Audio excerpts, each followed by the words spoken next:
bonjour à tous, j'espère que vous allez très bien. Aujourd'hui on est parti pour une nouvelle vidéo. Bon, je pense qu'aujourd'hui le temps n'est pas très bien choisi pour vous faire la vidéo, mais bon, je pense que si j'ai un petit temps pour vous faire la vidéo, je pense que je dois quand même grab that opportunity, comme on le dit en anglais, parce que je suis très occupé ici en Allemagne. En fait, j'avais beaucoup plus de temps relax en France et en Italie qu'en Espagne, mais en Allemagne ici, vu que je suis venu pas forcément pour le tourisme, hein, c'est pas comme si j'avais venu en Allemagne, mais c'est beaucoup plus pour la foire. Donc la foire internationale de Nuremberg. Donc, je suis actuellement dans la ville de Nuremberg comme ça. Dans cette vidéo, je pense que c'est l'une des dernières vidéos sur la série des vidéos vlogs que je fais en Europe. Hein. J'ai fait quelques-unes en Italie et voilà là en Allemagne. Voilà, ça c'est une dernière vidéo pour vous montrer à peu près sur la ville de Nuremberg et puis vous montrer aussi un peu l'ambiance au niveau de la foire. Dans la foire, vous allez voir à peu près la différence avec la foire de Canton. Il y a un gros chien qui est à moi ici, donc je vais vous laisser. Le générique va apparaître. Ce sera le temps pour vous de lâcher le pouce bleu comme d'habitude. Vous savez déjà la chanson. Abonnez-vous. Et puis voilà, on est à 9K, bientôt à 10K. Merci quand même à tous. Et puis on se retrouve après le générique pour voir ce que nous réserve la ville de Nuremberg dans le nord de l'Allemagne. Allez.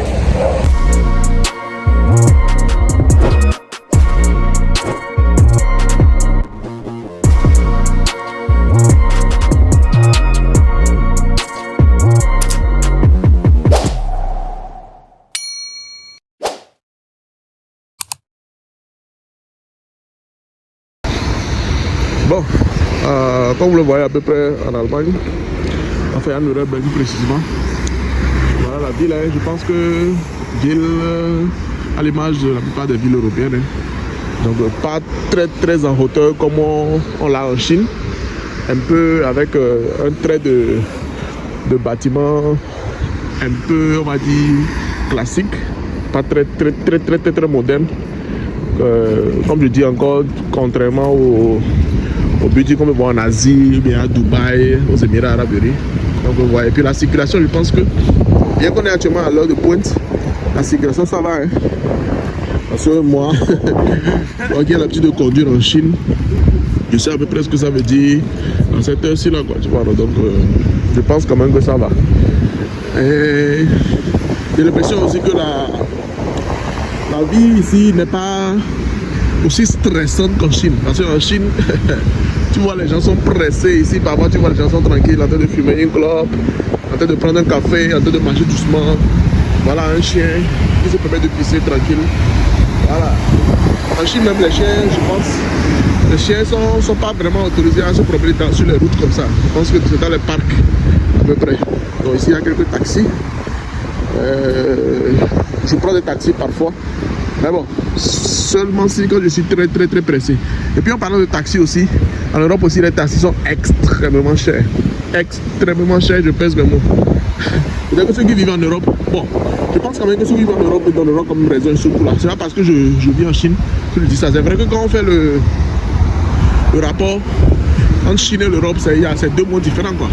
C'est-à-dire sur une distance, la dernière fois moi j'ai pris sur une distance de 25 km.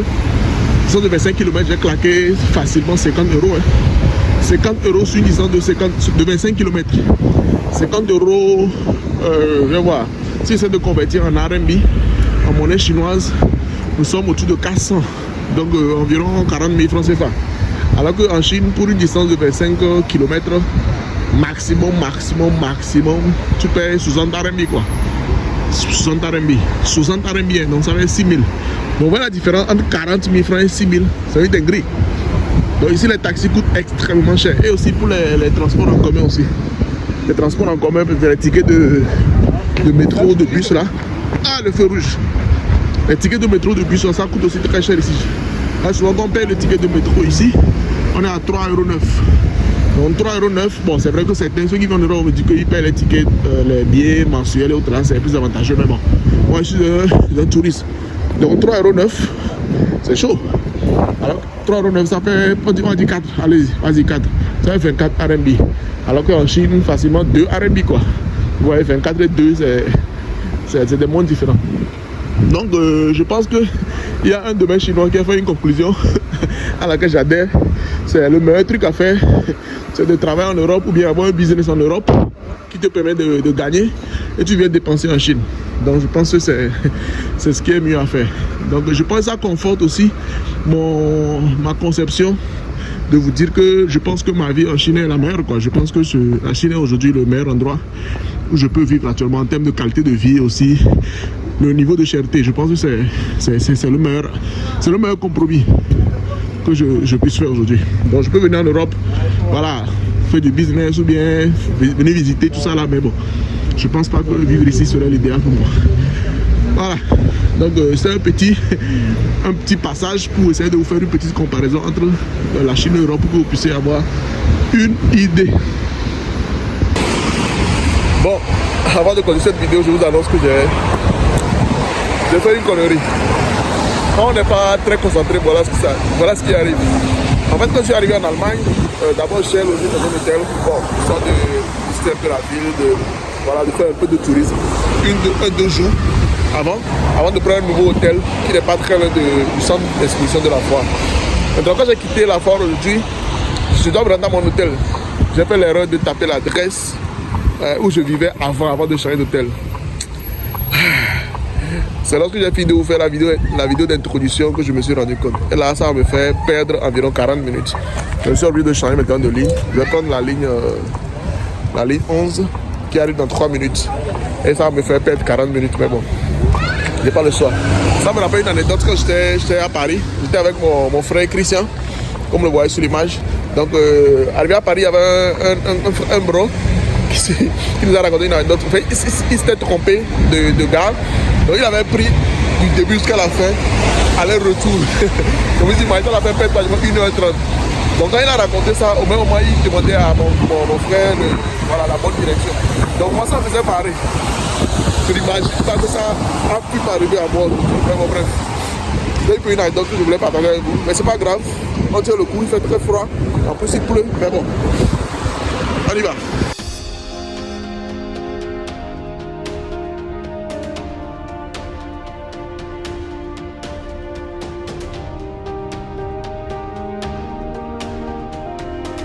Bon, comme je le disais tantôt, là, la foire a commencé. Pendant la foire, je suis très occupé parce qu'il faut accueillir les clients. Là, ce matin, je fais une petite vidéo tranquille pour vous montrer à peu près. Voilà, c'est mon stand, Besseray. Cette année, bon, on va dire que c'est la première fois. Je suis venu en Allemagne l'année passée pour essayer de sonder le terrain. Mais cette année, bon, la première fois, j'ai amené quelques petits produits pour essayer de tâter le terrain pour voir. Donc, vous allez voir que même le stand, on n'a pas pris le stand en entier. Enfin, on a pris le stand en entier, mais on a cédé une partie à un autre partenaire chinois qui fait des trucs un peu des peluches là. Donc moi c'est le stand d'à côté. Donc juste vraiment pour tâter le terrain pour voir ce qu'il y a de bon à faire ici à la foire de Nuremberg en Allemagne. Donc c'est un début. Après ça on va essayer de faire un rapport pour voir ce qui a marché, ce qu'il y a de bon, ce qu'il n'y a pas de bon, ce qu'il faut améliorer, etc. Mais à part ça il y a de très jolis stands. On a fait le minimum possible, le minimum syndical comme on le dit. Mais je peux vous montrer, il y a de très jolis stands avec de très beaux designs. Comme ici par exemple. Ceux-là ils ont mis une télé, un canapé. De très beaux produits. Comme vous voyez ici aussi. Très beau design. Vous voyez ça c'est aussi des...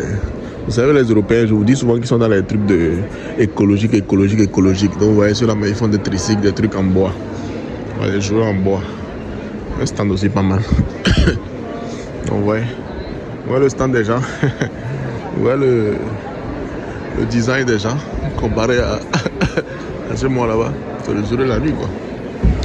Moi j'ai pas eu beaucoup de. Enfin, je vais pas dire que j'ai pas eu beaucoup de support de ma société. J'ai pas eu beaucoup de support financier. C'est pas vraiment ça parce que je n'en ai pas demandé aussi parce que vous savez que dans le business, il faut quand même évoluer étape par étape. Parce que je ne savais pas vraiment comment ce que ça allait donner, la participation à cette fois-là. Je ne savais pas exactement ce que ça allait donner comme résultat. Donc, je ne sais pas comment demander. Imagine, je demande, je ne sais pas, un budget de... Je vais dire une dinguerie peut-être. Je demande un budget de, je ne sais pas, 300 000 yuan par exemple. 300 000 yuan est dans les 30 millions de francs CFA. Hein. Imagine, je demande un budget de 30 millions de francs CFA pour venir participer à la foire. Et puis après, j'ai pas un retour sur investissement comme ça se doit. Imagine, je dépense 30 millions et puis je n'ai pratiquement pas de commande. Ou bien j'ai seulement, je sais pas, une ou deux commandes qui font peut-être 1 million. Donc investir 30 millions, avoir un retour sur investissement de 1 million, vous voyez que c'est chaud. Donc c'est pourquoi cette fois-ci là on a dit que c'est un essai. On est venu juste pour tâter le terrain. Donc dans le budget qu'on a fait même, c'est vrai que le budget est amoindri parce qu'on a pris le stand, il faut payer pour avoir le stand.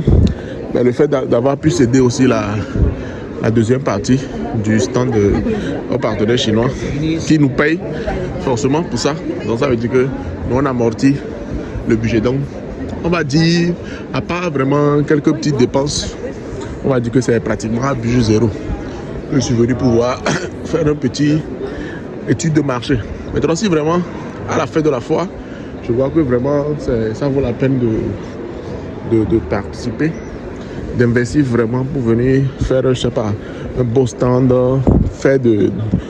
développer de nouveaux produits, faire un nouveau, voilà, tout